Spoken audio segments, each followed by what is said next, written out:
સુરતના ઉધના વિસ્તારમાં આજથી થોડાક દિવસ પહેલાં કેટલાક અજાણ્યા શખ્સો દ્વારા એક વેપારીને ત્યાં ફાયરિંગ કરવામાં આવ્યું હતું। આ ઘટનાના કારણે સુરતમાં કાયદા અને વ્યવસ્થાની સ્થિતિ સામે અનેક સવાલો ઉઠ્યા હતા। આ ઘટનાના પગલે પોલીસ પણ દોડતી થઈ હતી। જોકે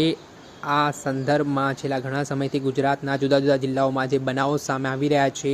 જ્યાં આરોપીઓમાં કાયદાનો ડર રહ્યો જ ન હોય તે પ્રકારની સ્થિતિનું નિર્માણ થયું છે, તેને લઈને પણ ગુજરાતના ગૃહ રાજ્યમંત્રી હર્ષ સંઘવીએ સ્પષ્ટ ચીમકી ઉચ્ચારી છે અને તેમણે કહ્યું છે કે જે કોઈ પણ અસામાજિક તત્વો અને ટપોરી તત્વો હોય તે શાનમાં સમજી જાય, આ પ્રકારે કૃત્ય કરશે તો તેનો વરઘોડો કાઢવામાં આવશે, તેની સામે કાર્યવાહી કરવામાં આવશે અને પોલીસનો ડર બેસે તે માટે પણ ઉચ્ચ અધિકારીઓને ખાસ સૂચનો કરવામાં આવ્યા છે। ત્યારે સુરતના ઉધના વિસ્તારમાં જે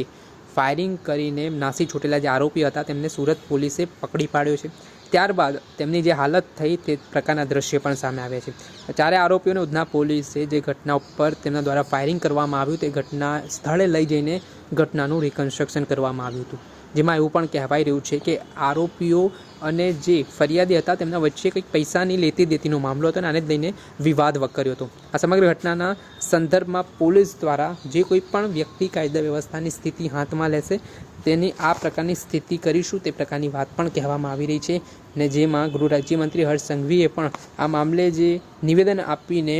પોલીસને ખાસ સત્તાઓ આપી છે, તેના કારણે હવે જોવાનું રહ્યું કે આગામી સમયમાં જે અસામાજિક તત્વો બેફામ બનીને કૃત્ય આચરી રહ્યા છે અને જાણે કે તેઓને કાયદાનો કોઈ ડર રહ્યો જ નથી ને હવે જે જુદા જુદા વિસ્તારોમાં જિલ્લાઓમાં પોલીસ દ્વારા હવે સરઘસ કાઢવામાં આવી રહ્યા છે આરોપીઓના, તો આ મામલામાં હવે પોલીસનો ડર આરોપીઓમાં બેસે છે કે કેમ તે પણ એક મોટો સવાલ જોવા મળી રહ્યો છે। દર્શક મિત્રો, એન કવરેજ ન્યૂઝને આપ લાઇક કરો, સબસ્ક્રાઇબ કરો અને શેર કરવાનું ભૂલતા નહીં।